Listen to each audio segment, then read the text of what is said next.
За сайн байцгаана уу.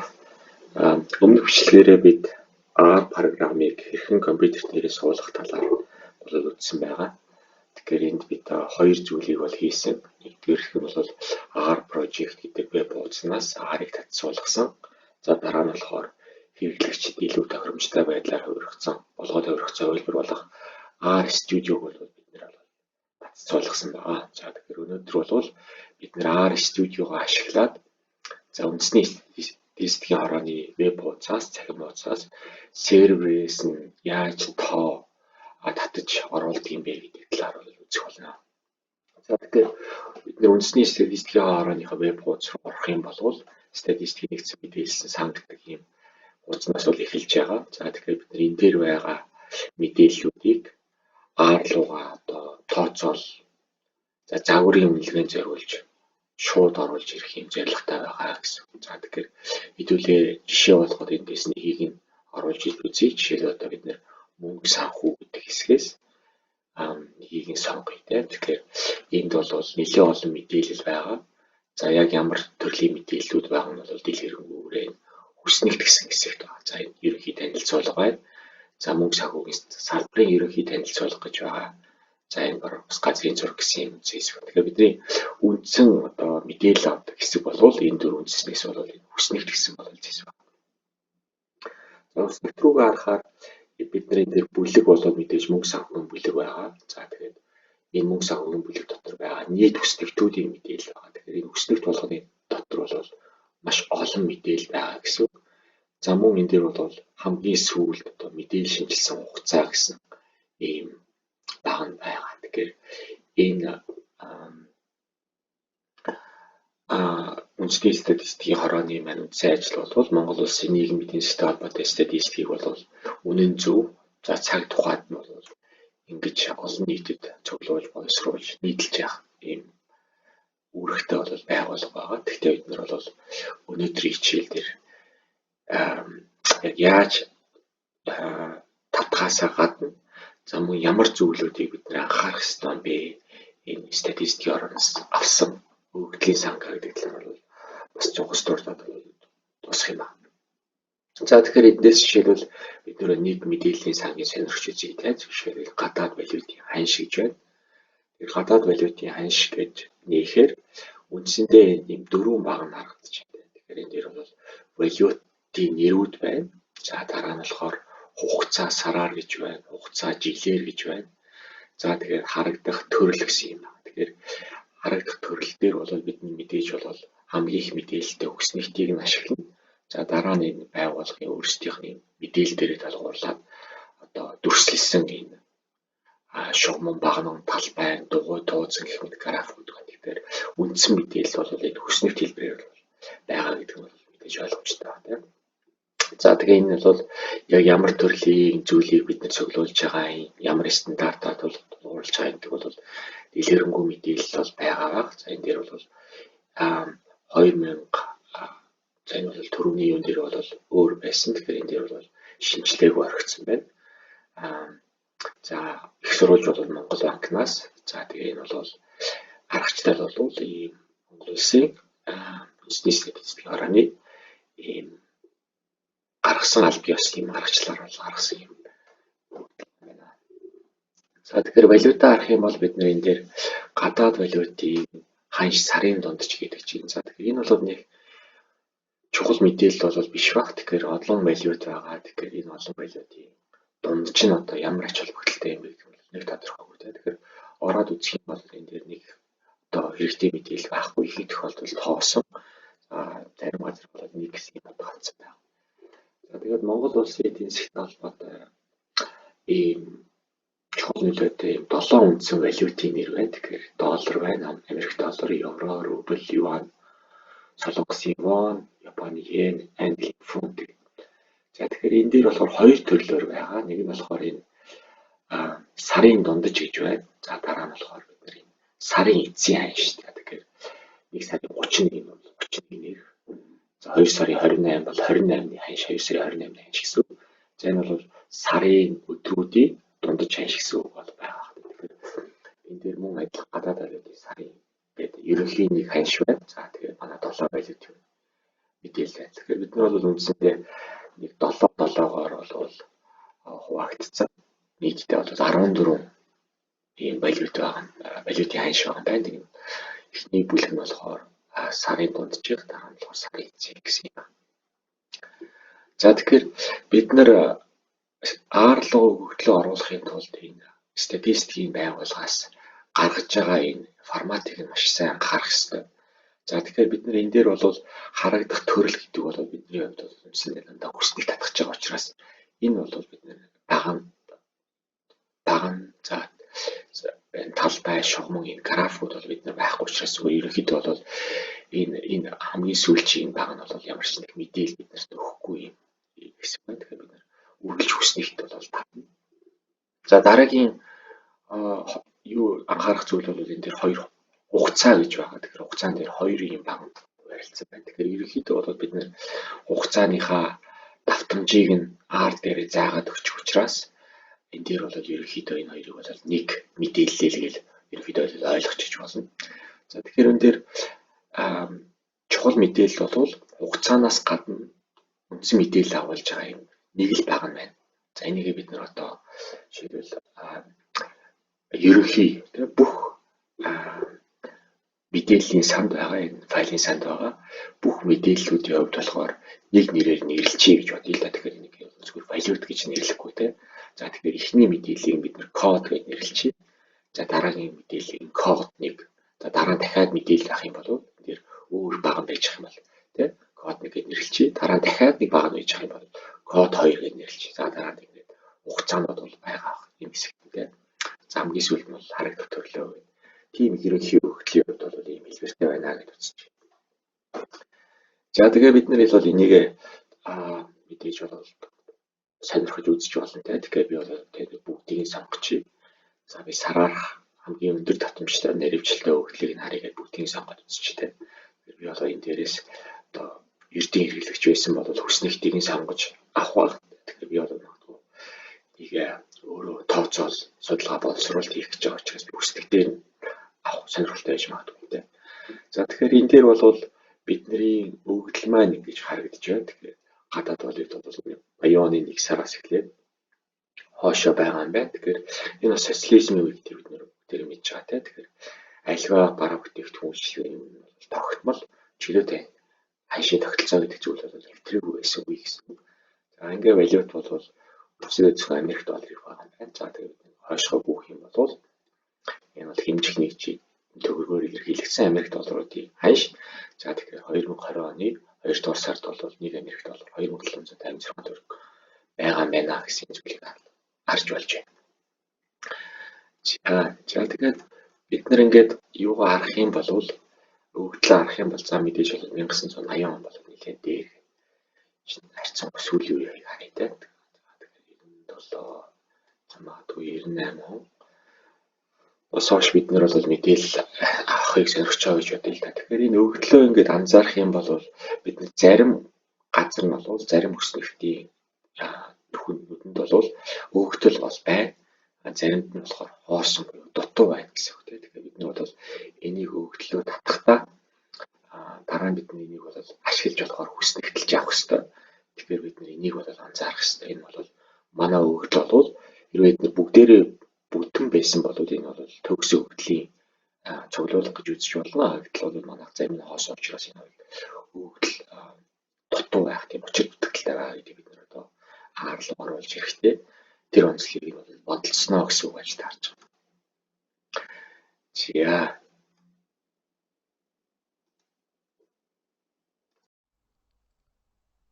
За одоо сая үндэсний статистикийн хорооны веб хуудсанд байсан валютуудын ханшийг R руу оруулж ирдэг дасгал хий. Тэгэхээр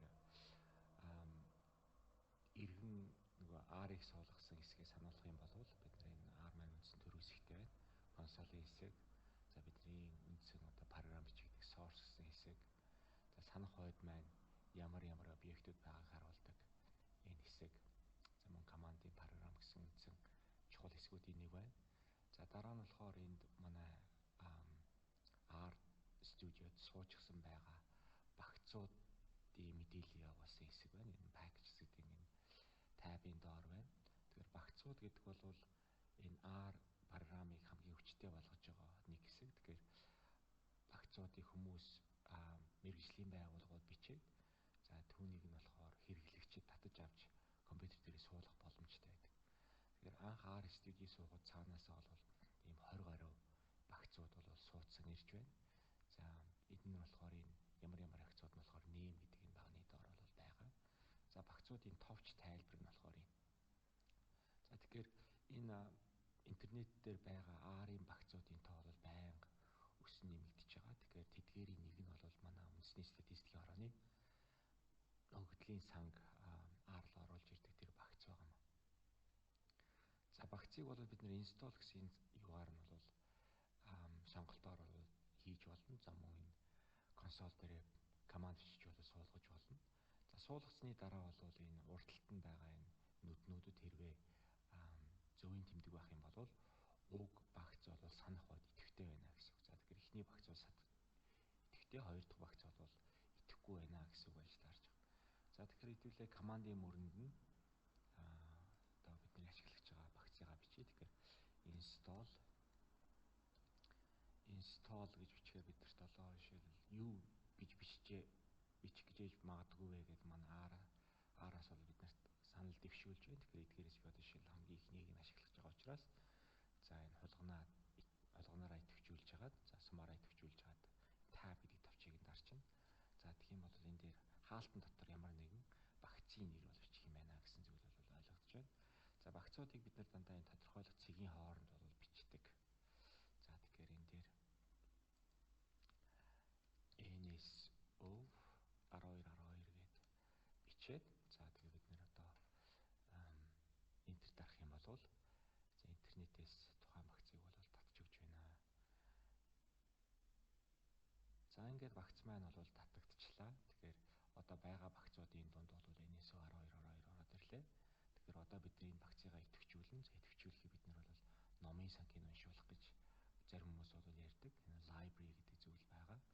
За энэ номын санхийг идэвхжүүлэх буюу одоо санах хойдоо оруулж ирэхийн тулд бид нэг бол энэний өмнөх энэ цэгийг нь бол дарж болно. За тэгэхээр одоо энэ дээр шууд команд болгоод бичигдэж байна. За эсвэл бол та нар энэ дээр биш энэ консолийн хэсэгт бол library гэдэг зүйл бол бас бичиж болох юм аа.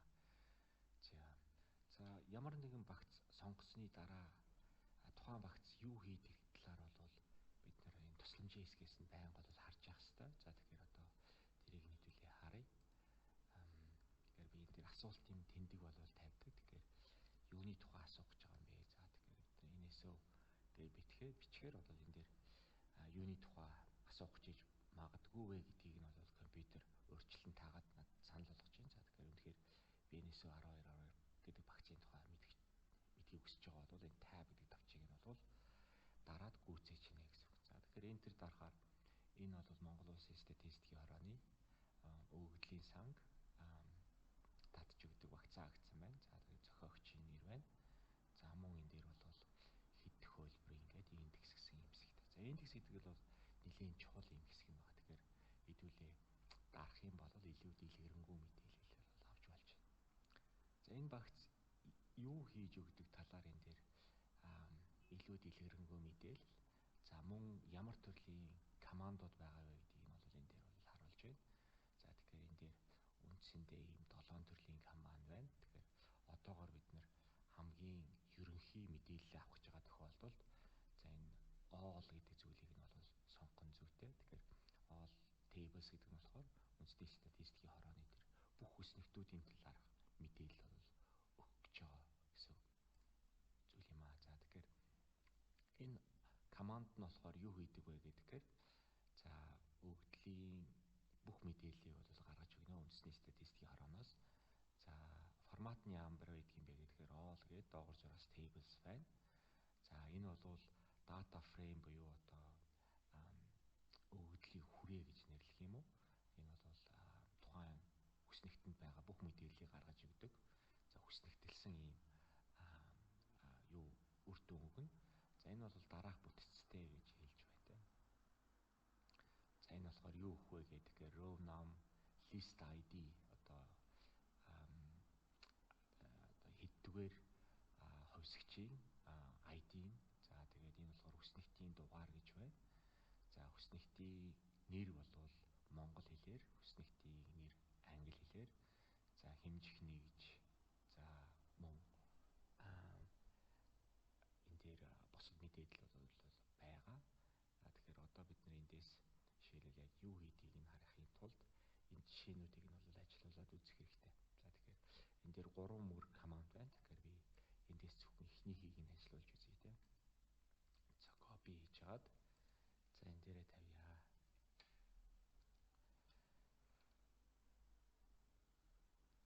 За тэгэхээр нэлээд олон өгөгдөл байгаа учраас энэ хэдэн секунд болж байна. За татж дуусны дараа бол энэ курсор маань намжиж эхэллээ. За баруун гарт манай санах ямар өгөгдөл байгааг одоо харуулж ирж байна. За энэ дээр болохоор all tables гэдэг нэртэй data frame байгаа юм байна. За энэ бол 1200 юм үзэгдэлтэй 12 багантай юм data frame байна. За бид нар энийг нээгээд үзэх юм бол за түрүүний нөгөө бидний ямар форматаар гаргаж өгнө гэсэн бүх мэдээллүүд байж байна. За ID нь байж байна. За бидний хувьд маш чухал баг нь бол энэ хүснэгтийн дугаар гэсэн үг байгаа. Тухайн хүснэгт одоо жишээлбэл ямар мэдээллийг агуулж болох вэ? Тэгэхээр бидний сонирхож байгаа хүснэг бол гадаад валютын мэдээллийг аншийн мэдээллийг агуулсан хүснэгт бол бидний сонирхож байгаа зүйл байгаа. За тэгээ энэ дээрээс бид нэр энэ table name гэдэг одоо цэвэр үсгээрээ бол манай хүснэгтийн нэр монголоор, англиар. За дараа нь болохоор энэ дээр чухал зүйлс бол за зарим нь хоосон байна. За энэ дээр хэдэн оноос эхэлж байгаа юм. За хэдэн он хүртэл байгааыг. За дараа нь болохоор давтамж. За тэгээ хамгийн сүүлийн баганд бол хэдэн сарын хэдэнд хэдний өдөр энэ хүснэгтийг бол шинжилсэн юм бэ гэдэг мэдээлэлүүд байна. За тэгээ энэ дээр бол дээр нь бол ийм хоёр баг байна. За энэ бол мэдээж юм томруулдаг юм хүснэгтээ бол томруулдаг ийм команд. За мөн одоо фильтр гэсэн юм маш чухал бол команд хэсэг байна. За тэгэхээр энэ дээр бол бид нэр өгөгдлөөс шүүж болдог. Тэгэхээр бид нэр энэ доор байгаа сонголтны ганцсан дээр нь бол юугаар шүүх гэж байгаа юм бэ гэдгийг бол бичиж өгөх хэрэгтэй. Тэгэхээр бид нэр жишээлбэл давтамж байна. Тэгэхээр өгөгдлийн давтамж бол жилийн давтамжтай, улирлын давтамжтай, сарын давтамжтай гэх мэт бол байгаа. За тэгэхээр би сарын давтамжтай өгөгдлүүдийг хэрвээ сонгоё гэх юм бол энэ дээр M гэдэг товчийг нь бол тарах юм байна. За давтамжаас гадна энэ дээр мэдээж бол энэ дээшээ доошоо товч байна. Тэгэхээр энэ бол эрэмблэх боломжтой гэсэн үг байна. Тэгэхээр би энэ дээр жишээлбэл start гэсэн энэ хэсэгтээ товчон дээр нь дарах юм бол одоо хамгийн урт одоо өгөгдөлтэй үзүүлэлт хаана байгаа юм. Тэгээд тэрийг нь болохоор 1980 оны 1-р сараас за 2020 оны 2-р сар хүртэл өгөгдөл байгаа гэж байна. За энэ маань юу юм бэ гэдэг харахаар энэ бол гадаад валютын салин гадаад валютын ханш байгаа. Тэгэхээр сараар гэсэн байна. Тэгэхээр бидний одоо үндсэндээ сонирхоод байгаа мэдээлэл маань болохоор энэхүү хүснэгтэд байгаа юм байна. За энэ хүснэгт маань нэлээд олон мэдээлэлтэй гэж түрүүнд дурдсан. Тэгэхээр хамгийн чухал мэдээллүүдийн нэг нь бол энэ хүснэгтийн бол нэр байгаа. Table ID. За тэгэхээр бид нэр энэ нэрийг уг хүснэгтийн мэдээллийг дуудахдаа бол ашиглана гэсэн үг. За тэгэхээр бид нар мэдээж бол өгөгдөл маань 1980 оноос хойш байх албагүй байж магадгүй. Жишээлбэл би одоо сонирхож байгаа өгөгдөл маань болохоор 1997 оноос хойш бүх өгөгдлийг сонирхож байгаа гэж бодъё. За энэ бол саяхан 2020 оны 4 сарын 6-нд бол шинжлэгдсэн ийм өгөгдөл байна. За тэгэхээр одоо бид нар энэ хүснэгтнээс юу авч байгаа юм бэ гэдгээр энэ бол статистикийн ороонд байгаа бүх мэдээллүүдийн за энэ олон нийтэд нээлттэй болгосон бүх мэдээллүүдийн хүснэгтүүдийн нэр байна. За тэгэхээр би шаардлагатай хүснэгтийнхаа нэрийг бол олчлоо. За одоо тэгэхээр энийг яаж татаж авдаг юм бэ гэдэг асуудал гарч ирж байна. За тэгэхээр бид нөгөө NSO 1212 багцынхаа тусламжийн хэсгээс нь бол авъя тийм. За тэгэхээр энэ дээр хүснэгтийг авах гэсэн ийм команд байна. Тэгэхээр get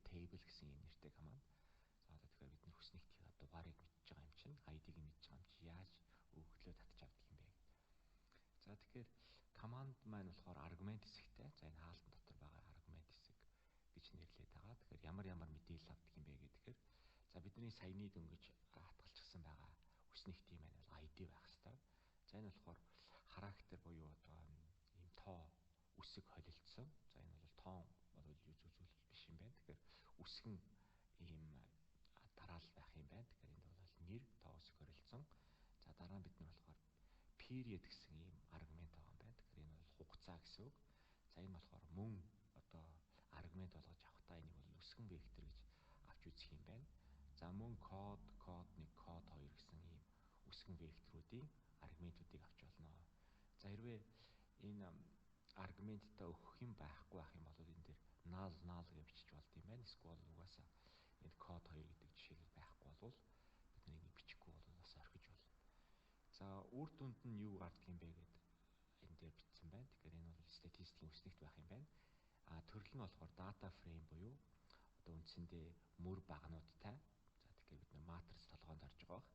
За data frame нь матрицаас юугаар ялгаатай юм бэ гэхээр матриц нь бол дандаа тоо байдаг болвол data frame дээр тоо үсэг холилдсон. За ийм үснэгт байна гэд ойлгочих болно. За тэгэхээр энэ өгөгдлүүд маань болохоор за table ID, period, code гэх зарим мэдээлэл нь татагдж байна. За мөн одоо өгөгдлүүдийн монгол англи нэр, за код гэдэг зүйл маань монгол нэртэй англи нэртэй, кодыг маань болохоор бас монгол нэртэй англи нэртэй байна. За код 2 нь болохоор монгол нэртэй англи нэртэй.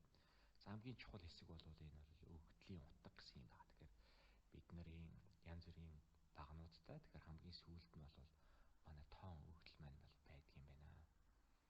За тэгэхээр бид нэр статистикийн орооны вебсайтнаас веб хуудаснаас харсанчлан тэн дээр бол хугацаанаас гадна нэг л одоо баг нь байсан. Тэр бол үндсэндээ бидний валютын төрлүүд гэж байсан тийм үү.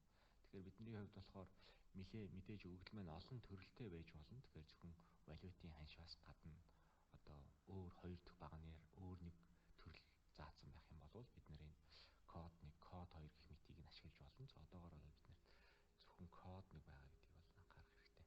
Код байгаа гэдгийг анхаарах хэрэгтэй. За тэгэхээр одоо бид нэр энэ командыг ашиглаад get table гэдэг командыг ашиглаад түрүүний мэдчихсэн хүснэгтийнхаа ID-г ашиглаад за тэгээ бидний түрүүний ярьсан 1997 оноос хойш валютын ханшуудыг бүгдийг нь оруулж ирдэг юм.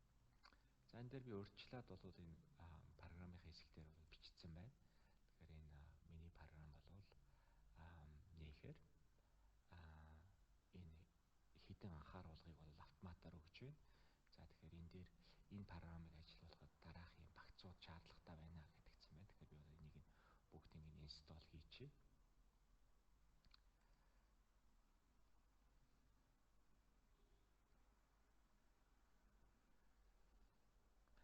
За тэгэхээр энэ багцууд бол компьютер дээр чинь нэг л удаа сууна.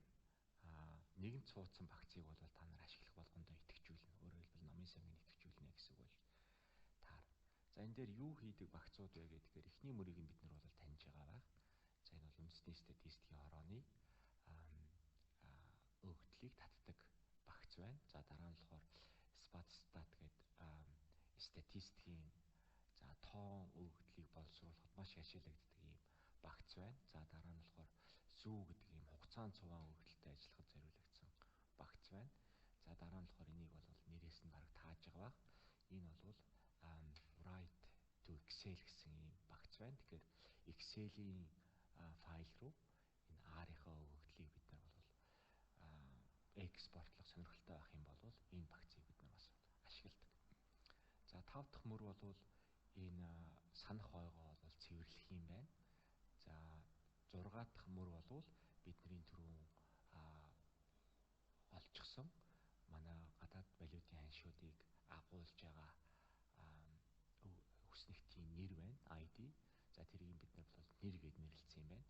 За дараагийн нэг манай юу бол өгөгдөл бол энэ хугацаа байгаа. За тэгэхээр хугацаа гэдгийг бол бид нэр энийг вектор хэлбэрээр өгсөн. За тэгэхээр бид нар энэ юун дээр харах юм бол эдгээр бол өндөө дандаа характер байгаа. Тэгэхээр характеруудыг бид нар бол тоон үсгэн тэмдэгт хэлбэрээр вектор үсгэж байна C гэдэг бол вектор үүсгэх команд байна. За тэгэхээр хаалтан дотор бид нэр ямар гишүүдтэй гэдгийг нь бол таслын хооронд бол бичдэг. За тэгэхээр хамгийн ихнийх бол энэ тодорхойлох цэгийн дотор 1998.01 гэсэн ийм тоо байна. Тэгэхээр энийг бол одоо бид нэр тодорхойлох цэгүүдийн дунд бичсэн учраас энэ бол тоо биш. Одоо R бол үнийг бол өсгөн тэмдэглэгээ гэж бол ойлгоно. За тэгэхээр бид нэр анханасаа энэ нөгөө функц маань өсгөн өгөгдөл авна гэсэн учраас энийг ингэж өсгөн одоо вектор болгож бол хувиргаж байгаа. За тэгэхээр бид нэр 1998 оны 1-р сараас 2020 оны 2-р сар хүртэл одоо жишээлбэл за бид 97 он гэж буруу хэлсэн байна. 98 оноос хойш байгаа юм байна. За одоо тэгэхээр бид нэр энэ дээр нэг 30 дугаар мөр хүртлийг бид нар бол үндсэндээ бол ойлгочлаа тийм. За тэгэхээр бид нэр одоо энэ 30-31-ийг за би одоогор төр болвол яач идэвхгүй болгочих. За идэвхгүй болгоно гэдэг нь бол бид нэр R дээр энэ hash гэдэг энэ тэмдгийг бол тавьдаг. За тэгэхээр R ийм тэмдэгтийн дараа байгаа ямар ч командыг бол уншихаа болждаг.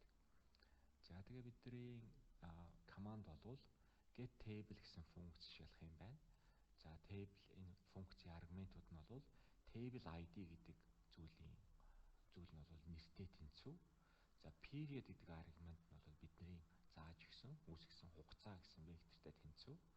За дараа нь болохоор бид нэр за энэ төрөв энийг идэвхгүй болгочих гэж хэлсэн. За одоохонд бол идэвхгүй болгочих. Тэгэхээр энэ бол хаалттай байх ёстой. Хаалт нэгдсэн бол заавал хаагдах ёстой тийм. За одоо бид нар тэгэхээр үндсэндээ 33 мөртөө ийм одоо програм байна. За програмыг бид нар хэсэгчлэн ажилуулж болдог. Тэгэхээр хэсэгчлэн ажилуулахын тулд бид нар идэвхжүүлж яагаад програмыг ажилуулах гэж байгаа хэсгийг идэвхжүүлж яагаад run гэдэг товчийг бол тавьдаг. За тэгэхээр би энээс өмнөх бүх хэсгийг нь бол идэвхжүүлчихье. За тэгээ би энэ run гэдэг товчон дээрээ дарах юм бол зөвхөн энэ идэвхтэй хэсэг ажиллана гэсэн үг болж тарж. За юу програм маань бол ажиллажлаа. За тэгэхээр бид нэр үр дүнгийн цонхон дээр бол NSO data гэсэн ийм data frame үүссэн. За нийтдээ 2407 үзэгдэлтэй 12 багантай гэсэн ийм ерхий мэдээлэл өгч байна. За бид нар энэ дээр улгаанаар очиод арах юм бол дэлгэрэнгүй мэдээллийг нь бол өгнө. За тэгэхээр бид нар эхний энэ хүснэгтийн ID бол бүх үзэгдлүүдийн хувьд адилхан байгаа. За тэгээ энэ дээр дараагийн баган дээр нь болохоор хугацаа байна. За дараа нь болохоор код гэж байна. За харамсалтай нь энэ тохиолдолд манай энэ өсний статистикийн хорооны өгөгдлийн дэд сангаас бид нэр татгаар энэ монгол нэр нь бол ийм уншигдахгүй байна. За харин англи нэр нь бол энэ дээр энэ товчлолоор өгөгдсөн валютын ханшилтыг бол бид нэр харж байна. За энэ дээр болохоор код 1 гэдэг зүйл бол байхгүй. Ягаад гэх юм бол энэ зөвхөн валютын ханшуудыг өгдөг хүснэгт байгаа. Тэгэхээр код 1 болвол англи монгол нэрүүдийн хамт бол бүгдээрээ хоосон, код 2 мөн англи монгол нэрүүдийн хамт бол хоосон байгаа. За хамгийн сүүлийн энэ баган дээр бол бидний одоо нэг гадаад валют хэдэн төгрөгтэй тэнцэж байна вэ гэдгийг бол харуулж байгаа. За энэ дээр хамгийн ихэнд бол 2020 оны 2 дугаар сард 1 Америк доллар бол 2756 төгрөгтэй тэнцэж байгаа юм байна. За евро бол 3-ын гаруй төгрөгтэй тэнцэж байгаа юм байна гэсэн мэдээллийг бол авч болж байна. За тэгэхээр бид нэр өгөгдлөө ингээд харах юм бол энэ код гэдэг дээр бол ийм үндсэндээ 7 төрлийн 3 дугаар орон байна. За тэгэхээр эдгээрийг бид нэр харах юм бол энэ байна. Монгол улс өргөн хэрэглэгддэг 7 төрлийн валютын нэр байна. Америк доллар, евро, рубль, юан, солонгос вон, Японы йен, Их Британий фунт. За тэгээд эндээсээ дахиад давтагдаад эхэлсэн байна. Тэр мань болохоор 2 гэдэг ийм индексээс эхэлсэн. Тэгэхээр эхний 7 валют нь 100-аас эхэлсэн. Дараагийн 7 валют нь бол 200-аас эхэлсэн байгааг та нар анзаарч байгаа. За тэгэхээр эдгээр нь бол 2020 оны 2 дугаар сард харгалзаж байгаа. За дараа нь болохоор эдгээр нь болохоор 2020 оны 1-р сараас эхэлсэн юм өгөгдөл байна. Тэгэхээр энэ өгөгдөл бол бидний хувьд одоо үндсэндээ 2 төрлийн валют юу байгааг харж байгаа. Тэгэхээр бид нар статистикийн санаж байгаа бол үндсэндээ хоёр төрөл маань бол нэг нь хугацааны дундаж тухайн сарын дундаж ханш, нөгөөх нь болохоор сарын эцсийн ханш гэсэн юм хоёр төрөл байгаа. Тэгэхээр бид нэр энэ 101-гээс хойш 107, 201-гээс хойш 207 гэдэг бол хоёр өөр ханш юм байна гэдгийг нь бол бид нар харж байна. Тэгэхээр бид нэр кодороо түүнийг бол ялгаж анханасаа дуудаж өгч болно. За мөн доошгоо ингэ яваад үзэх юм бол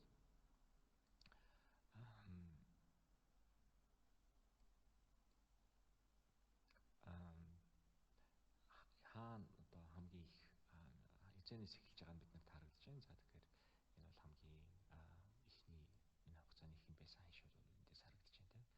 За тэгэхээр энэ дээр өөр нэг зүйл харах юм бол манай энэ байгаа валютын ханшуудын мэдээлэл за жишээлбэл 1998 онд бол зөвхөн биднэрт байгаа ханшууд нь Америк долларын мэдээлэлүүд байна. Тэгэхээр бусад нөгөө 6 валютын ханш маань бол үндсэндээ байхгүй байгаа юм байна. За тэгээд бид нар бас энэ үндээс 200 та индекстэй код бол бас байхгүй болчлоо. Тэгэхээр үндсэндээ нөгөө хоёр төрлөөс юм байна болохоор зөвхөн нэг төрөл нь бол байгаа болж таарч байна тийм үү. За тэгэхээр эдгээрийг бид нар бол өгдлөө татахтаа бол анзаарч татдаг програмаа бол өөрчлөх хэрэгтэй болно гэсэн үг таарч байна. За тэгэхээр бид нар энэ дээр түрүүний идэвхгүй болгосон хэсгээ бол идэвхжүүлчихье. За тэгэхээр би энэ дээр төрөл гэж нэрлэлсэн байна. За тэгэхээр төрөл гэдэг бол мөн үсгэн вектор хэлбэрээр үүсгэсэн 101-ээс 107 гэсэн ийм утга аавна. За энэ дээр бол 100 та авах юм бол энэ дундаж ханш. За 200 та авах юм бол хугацаан эцсийн ханш. За энэ дээр бол би энэ өөртөө зориулаад нэгэнт одоо энэ хаштагийн дараа бичиж байгаа болохоор R бол энийг уншихгүй харин би болон бусад хүмүүсийн дараа нь уншаад ямар валют юм бэ гэдгийг таних зорилгоор бичсэн байна. За тэгэхээр одоо бид нэр түрүүнийхээ өгөгдлөө бол командаа бол илүү өргөтгөхөд одоо энэ period нь хугацаагаас гадна за код нь бол төрөлтөө тэнцүү байгаа тохиолдолдоо гэсэн ийм ерөнхий зүйлийг бол ажилуулчихъя те. За тэгэхээр одоогоор бид нар бол төрөл гэдгийг зааж өгөөг байгаа учраас за энэ хоёр идэвхтэй мөрийг одоо ажилуулчихъя. За тэгэх юм бол одоо манай энэ дата фрейм нь бол шинжлэгдэх ёстой. За ингээ ажилуулчихаар бид нь үнэхээр дата фрейм нь шинжлэгдэж байна. Одоо бол энэ зөвхөн 101-ээс 107 кодтай 7 валютын өгдлийг бол агуулж байгаа. За одоо бид нэр тэрийгэ дахиад нээгээд үзье. За тэгэхээр энэ дээр бид нэр эндээс юу хийж болох вэ гэхээр за зарим валют нь болохоор зарим огноон дээр бол байхгүй. За тэрийг бид нар бол алиатын анзаарсан. Энд 101 бол байна. Америк доллартай. За тэгэхээр одоо бид нэр энэ валютуудынхаа нэрийг бол түүгээд авчи энэ командаасаа. За тэгэхээр ямар нэр өгөх вэ гэхээр тэрийг бид нэр FX гэж нэрлэлчихье. За энэ бол дараа нь FX гэдэг бол ямар утга авах вэ гэдгийг нь бол ийм сумаар зааж байгаа. Тэгэхээр R гэдэг програм маань бол нэлээд дээр үеийн програм. За тэр үед бол анх гарч яхад нь бол ийм сумны зурагтай товч бол компьютерийн гар дээр байдаг байсан байна. Тэгэхээр ямар нэгэн говьсгчд утга оноолождоо нэг бол бидний тэнцвүүгийн тэмдгээр утга оноолдог. За илүү уламжлалт дарга нь бол ийм сумаар оноох юм арга байгаа.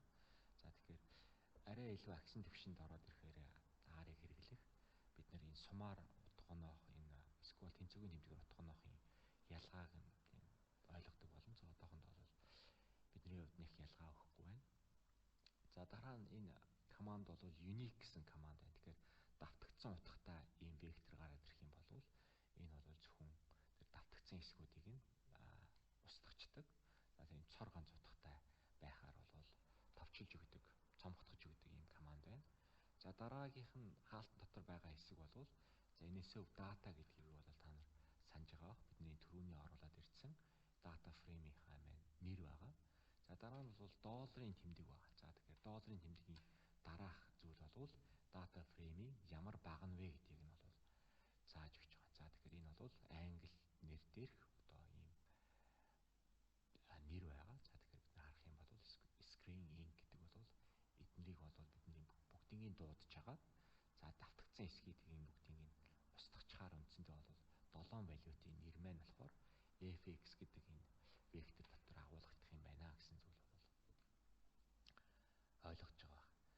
дараагийн хэсэг нь болохоор мөн одоо шинээр объект үүсгээд түүндээ бол утга өгч байна. За энэ болохоор data гэдэг объект үүсгэж байна. За энэ ямар объект вэ гэдгээр энэ бол data frame гэдэг зүйл ах юм байна. За тэгэхээр бид нэр хов хоосон юм бүснэгт үндсэндээ үүсгэж байна. За хоосон гэдэг нь яаж мэдж байгаа юм бэ гэхээр хоосон хаалт бол дотор нь тавьсан байна.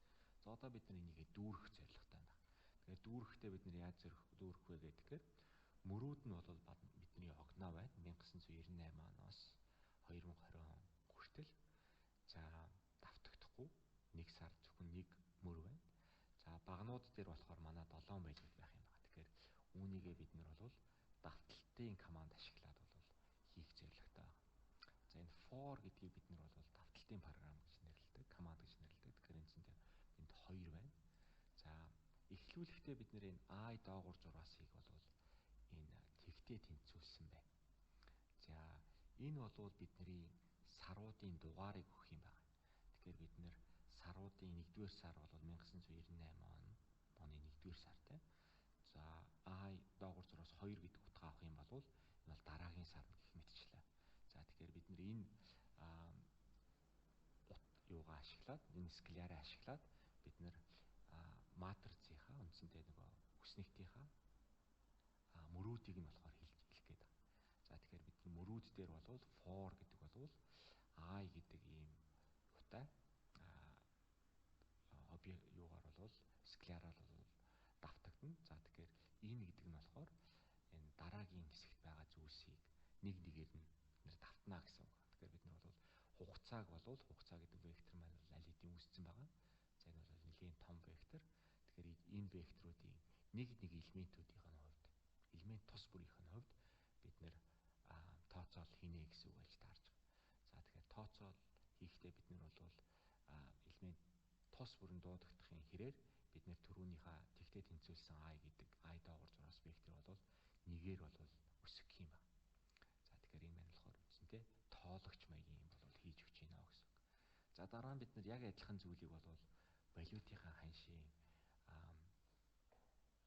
дугаарыг тогтооход бол ашиглая. Тэгэхээр fx доогуур зураасыг бид нэр хэд валют вэ гэдгийг нь бол тэмдэглэж байгаа.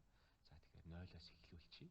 За энэ маань одоо манай давталтын хэсгээр бол нэг нэгээр бол ахаад явах юм байна. За тэгэхээр бид нэр fx гэдэг валютуудын хувьд fx гэсэн вектор дотор байгаа валютуудын хувьд за энэ болохоор j нь болохоор хэд валют вэ гэдгийг нь харна. За энэ бол нэрээрээ явж байгаа. USD, евро гэх мэтчлэн. За харин fx доогуур зураас гэдэг бол энэ бол тоо дугаар хэд валют вэ. За тэгэхээр одоо бид нэр юу хийх вэ гэхээр үндсэндээ нөгөө data frame-ээс NSO гэдэг data frame-ээс мөрөөр нь багнаар нь өглөө мөрөөр татж аваад за энэ шинээр үүсгэсэн энэ data гэсэн энэ data бараанда мөр баганд нь харгалзуулж тавина гэсэн үг болж таарч байгаа. За тэгэхээр ингийн тулд эхлээд дүн гэсэн ийм одоо бидний сонирхож байгаа валютын за тодорхой сард оногт харгалзаж байгаа утгыг нь бид нар дүн гэд нэрлэчихье. За тэгэхээр энэ маань бол бидний нөгөө data frame-аас бол ярина. Тэгэхээр data frame-ийн маань бол нэг хэсэг нэ гэсэн үг болж таарна. За тэрийг нь бид нар болохоор subset гэж нэрлэдэг. Тэгэхээр энэ бол дид олонлог гэсэн үг байна те. Тэгэхээр одоо бид нар юу их вэ гэхээр за энэ дээр бол нөхцөл тавьж хагаад бид нар NSO data гэсэн энэ data frame-ийнхаа зарим хэсгийг нь салгаж авна гэсэн үг болж таарж байгаа. За тэгэхээр энэ бол NSO data гэдэг data frame-ийн DT val co гэсэн баганд харгалзах ийм элемент байна. За ямар элемент байх вэ гэхээр NSO data гэдэг тухайн энэ data frame-ийн period гэдэг энэ багна нь бол I гэдэгтэй тэнцүү. За I гэдгийг та нар санаж байгаа бол та бүхэн санаж байгаа бол энэ бол манай хугацаа байгаа тийм. Тэгэхээр саруудынхаа бид нар бол нэрийг I гэд нэрлэлсэн байгаа. Тэгэхээр I дугаар period нь болохоор I дугаар сартаа тэнцүү. За өөр дахиад нэг нөхцөл ороод ирсэн байна. Энэ дээр нь end гэсэн тэмдэг байна. За энэ бол ямар нөхцөл вэ гэхээр NSO data гэдэг data frame-ийн маань screen in гэдэг одоо энэ багна нь бол манай J-дгээр валютын нэртэй тэнцүү байгаа тохиолдолд бид нар энэ дүн гэдэг зүйлийг бол гаргаж авч байна. За За 45 дугаар мөр дээр болвол хэрвээ энэ дүн маань бол хоолтой юу хоолгүй юу гэдгийг бол шалгана. За тэгэхээр зарим огноон дээр зарим валютууд бол байхгүй бүртгэгдээгүй байсан шүү дээ. Жишээлбэл 1998 онд еврогийн валют бол манай статистикийн орооны веб өгөгдлийн санд бол байхгүй байсан. Тэгэхээр тухайн дуудагдсан валют байна уугүй юу гэдгийг валютын ханш байна уугүй юу гэдгийг бид шалгана. За шалгахдаа энэ R хэлэн дээр бол нөхцөл шалгадаг команд бол isEmpty гэсэн ийм командыг энд ашигласан байна. За isEmpty гэдэг нь болохоор хоосон уу гэсэн ийм асуулт байна. isEmpty. За тэгэхээр энэ дүн гэдэг бидний дуудсан энэ скляр бол хоосон уу үгүй юу гэдгийг бид нэр шалгаж байна. За шалгахдаа бид нар дандаа энэ хоёр тэнцвүүгийн тэмдэг тавьж байгаа бид нар бол өмнөх 44 дугаар мөрнөөсөө бол та бүхэн санаж байгаа бах. Тэгэхээр энэ хоосон уу үгүй юу гэдэг нь шалгаж байна. За тэгэхээр хоосон бол yes гэсэн хариулт өгнө. Хоолтой бол энэ бол false буюу үгүй гэсэн хариулт өгнө. Тэгэхээр үнэхээр энэ маань бол хоолтой байх юм бол энэ хоосон гэдэг зүйл бол худлаа гэсэн үг болж таарна те. За тэгэхээр нөхцөл тавихтаа бид нэр бол if гэсэн командыг бол ашигладаг. За тэгэхээр if-ийн дараа хаалтан доторх зүйл бол тодорхой нөхцөлийг тавьж байна. За нөхцөл хангагдсан байх юм бол энэ ганган хаалтан дотор юу хийх вэ гэдэг команд болоо гэдэг. За тэгэхээр энэ дээр бол dat гэсэн энэ манай хүснэгтийн I доогуур зураас мөр fx доогуур зураас баган дээр бол тэр дүнгээ тавиа гэсэн зүйл команд бол өгч гинэ гэсэн. За тэгэхээр үндсэндээ энийг бол бид нэр давтаж хийж байгаа. Тэгэхээр валютынхаа бүх валютуудынхаа хувьд хийн. За тэгэхээр тэгснийхаа дараа бид нэр сараа дахиад нэгээр ахиулаад дахиад одоо бүх валютуудын хувьд хийн. За тэгэхээр энэ давталт маань дуусны дараа дараагийн мөрөндөө болоо. За дараагийн мөр нь болохоор бидний 49 дугаар мөр байна. Тэгэхээр энэ бол энэ dat гэсэн энэ data frame-ийнхаа dat гэсэн нэртэй багнууд нь бол нэр өгч байна. Тэгэхээр энэ column names гэдэг бол багнуудын нэр гэсэн. За багнуудынхаа нэр дээр бид нөгөө гаргаж авсан энэ валютынхаа 7 валютынхаа нэрийг бол биччихье гэсэн байдаг. Бид нар бол хүснэгтийн баганд бол нэр өгч гинэ гэсэн үг болж таарж байгаа. За дараа нь 50 дугаар мөрөн дээр бол энэ хүснэгтийнхаа мөрүүдэд нэр өгье гэсэн юм байна. Тэгэхээр row names гэдэг. За ямар объектийн row names вэ гэхээр энэ dat гэдэг энэ манай хүснэгтийн маань болохоор мөрний нэрүүд болохоор юу байх вэ гэхээр одоо бид нар энэ дээр бидний дээр дуудсан zoo гэдэг package-д байдаг нэг юм чухал командыг бол ашиглаж байна. За тэгэхээр as year mon гэсэн болвол энэ бол жил сар болгож хувирах гэсэн команд байгаа. За дараа нь болохоор энэ команд бол хаалт нээгээд за бол хаалтаар бол хаалт маань хаагдчих бол дуусах хэвээр. За дараа нь тэгэхээр энэ хаалтан дотор байгаа нь болохоор дахиад нэг команд байна. Тэгэхээр командын дотор үүрлсэн команд тухай ярьж байна. За тэгэхээр as numeric гэдгийгсэн байгаа. Тэгэхээр энэ болохоор тоо болгож хувиргаа гэсэн үг. Тэгэхээр энэ бол хэрвээ энэ маань тоо үсэгтэй зүйл байх юм бол үнийг бид нэр хүчээр бол тоо болгож хувиргана гэсэн үг болж таарч байна. За тэгэхээр энэ команд маань болохоор бас өөр ингэсэн хаалттай. За хойно бас хаагдчих хэвээр. За 3 дахь команд маань болохоор тэгэхээр бид нар командуудыг дотор нь үүрлүүлээд яваад байна гэсэн үг болж таарж байгаа тийм. За тэгэхээр энэ бол substring гэсэн ийм команд байна. За тэгэхээр энэ команд юу гэдэг юм бэ гэхээр ийм үсгэн вектороос бид нэр зарим хэсгийг нь бол салгаж авдаг юм команд байна. За тэгэхээр бид нар хугацаа гэдэг зүйлийн тухай бол яригдж байгаа юм байна. Тэгэхээр энэ substring команд бол хаалтаар эхлээд хаалтаар дуусч байна. За эхэлж байгаа хаалтан дээр нь очихоор за энэ дуусж байгаа хаалт нь бол бас идэвчж энэ саар болж харагдаж байгаа. Тэг анзаарч байгаа. За хугацаа гэдэг бол манай хугацаа вектор байгаа. За тэгэхээр хаалтан дотор 1 гэдэг тоо гэдэг бол хамгийн эхний элементийг нь сонгож аваа гэсэн үг болж таарч байна. За тэгэхээр 1998 оны 01 гэдэг бол манай хамгийн эхний элемент байна. За энийг одоогоор бол бид нэр энийг тоо үсэг бит бол ингээд тодорхойлох цэгийн дотор тавьсан байгаа тийм. За тэгэхээр одоо бид нэр эндээсээ 1998-01-ээс тодорхой хэсгийг салгаж авах гээд байна гэсэн үг болж таарч байна. Тэгэхээр хэд дэх элементээс эхлээд нэг дэх элементээс нь эхлэх юм байна. Дөрөв дэх элемент хүртэл нь бол дөрөв дэх элемент хүртэл нь бол хэсгийг салгаж авах юм байна. Тэгэхээр энэ бол 1998-01 гэдэг бол үндсэндээ бид нар оныг нь салгаж авч байна гэсэн үг болж таарч байна, тийм үү? За тэгэхээр оныг нь сонголгоод авчлаа. За дараа нь бид нэр энэ sec гэсэн команд явж байна. Тэгэхээр энэ бол дарааллыг бид нэр sequence гэж нэрлэдэг. Тэгэхээр энэ дараалал маань болохоор хэдээс эхлээд хэд хүртэл дараалал байх юм бэ гэдгийг нь бол бид нэр зааж өгнө. За тэгэхээр энэ бол үндсэндээ 0-оос эхлээд i-аас хасах 1 хүртэлх дараалал байгаа.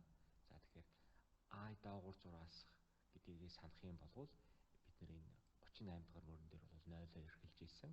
Юуг хэлж байгаа вэ гэхээр нийт хугацаанд тоог нь бол тоолж өгч байгаа шүү дээ. Тэгэхээр үндсэндээ хэдэн сарын мэдээлэл байгаа вэ гэдгийг одоо энэ i гэдэг i доогуур зураас гэдэг энэ скелээр бол агуулж байгаа.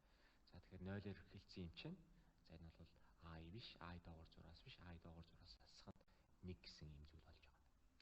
За тэгэхээр бид нар энэ дарааллыг одоо бид нар сарын давтамжтай болгох гэж байгаа учраас 12-т бол хуваацсан юм байна. За тэгэхээр үндсэндээ энэ баг хэдэнч 4 команд багтаах шиг байна те. Бие биен дээр нь өөрлөлж гисэн. За энэ команд маань бол row names 50 дахь мөр байна. Тэгэхээр манай data frame-ийг мөрөнд болвол саруудаар огноог болоод огноож өгдөг юм зүйл байна. За бидний үндсэндээ команд байна бол үндсэндээ дуусч байна. Тэгэхээр нийтдээ 53 мөртэй. За одоо бол бид нэр 50-ыг ярьчлаа. Одоо 51-р мөрөн дээр юу хийж байгаа юм бэ гэхээр түрүүний зөв гэдэг командаас бид нэр юуг дуудаж байна вэ гэхээр TS гэдэг командыг бол дуудаж. Тэгэхээр энэ болохоор time series болгодог юм. Time series гэдэг нь болохоор хугацаанд цуваа болгодог ийм команд байна. За тэгэхээр data frame гэдэг нэртэй data frame-ийг одоо бид нэр хугацаанд цуваан дараалал болгож хувиргах юм байна. За тэгэхээр энэ болохоор давтамж нь юу юм бэ гэдэг нь болохоор frequency тийм. За тэгэхээр энэ бол 12 сарын давтамжтай учраас 12 гэж тавьж байна. За мөн энэ хугацаанд цуваа маань болохоор хизээ эхэлж байгаа юм бэ гэдгийг бол бид нэр зааж өгдөг. За тэгэхээр start гэдэг нь бол энэ командын нэг аргумент байгаа. Тэгэхээр цаанаасаа заавал байх ёстой. За тэгэхээр энэ start нь бол хизээ байх вэ гэдгийг бол бид нэр одоо зааж өгч байна. За энийг бол бид нэр түрүүний 50 дугаар мөрөн дээр ярьсан учраас одоо бол орхичих. За тэгэхээр үндсэндээ exchange гэдэг бол хугацаанд цуваа байна. За тэгэхээр энэ бол мөрнүүд дээр хугацаатай. За багнууд дээр бол валютын ханштай юм байх юм байна. За дараагийнх нь 52 дугаар мөрөн дээр бол plot гэсэн plot sig ts гэсэн юм команд байна. За энэ болохоор хугацаанд цувааг дүрсэл гэсэн юм команд байна. За тэгэхээр ямар хугацаанд цувааг вэ гэхээр бид нэрийг нь бол өгчжээ. За 53 дугаар мөрөн дээр бол бид нар юу хийж байна вэ гэхээр write x гэсэн энэ багцын одоо яагаад ашиглаж байгаа шалтгаан нь бол одоо үндсэндээ бид нэр dat гэсэн энэ одоо валюттай багнууд дээрээ валютын нэртэй мөрөн дээрээ огноотой энэ матрицыг энэ data frame-ийг бид нар одоо Excel руу экспортлж байна гэсэн үг болж таарч байгаа. За тэгэхээр бид нар энийг бол my sheet гэдэг ийм sheet нэртэй Excel-ийн файл руу бол хадгалж авах амаа. За тэгэхээр 53 мөр маань бол ийм зүйл одоо юутай агуулгатай юм юу байна? Програм байна. За тэгэхээр бид нар бол үндсэндээ 53. За 53-аас за энэ давталтын хэсгүүдийг хасчих юм бол нэлээд 40 гаруй бараг 40-од тийм командаас бүрдсэн ийм програм. Бид нар бол 2-оос дээш хүчин төгөлдөр командын мөрнөөс бүтсэн файлыг бол програм гэж нэрлэдэг. За одоо тэгэхээр бид нэр бүх зүйлийг одоо зэрэг бүгдийг нь ажилуулчихъя. За тэгэхээр энэ тохиолдолд бид нэр run гэдэг тавчийг дарддаг. Source гэдэг бол тавчийг бол дарддаг. За тэгэхээр одоо бид нэр ажилуулад зинтэй бараг нэг цагийн хичээл маань юу хийх вэ харъя. За тэгэхээр бидний үр дүн маань бол гарчлаа.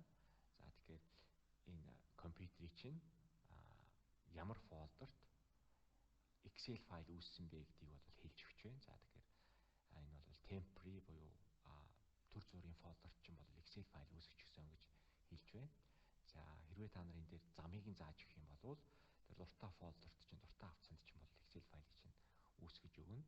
За мөн энэ дээр бол зургийг чинь зурж өгч байна. Тэгэхээр миний 52 дугаар мөрийн юу бол үр дүн бол энэ дээр харагдаж байна. За тэгэхээр валютын аншууд байна. Америк доллароос фунт стерлинг хүртэл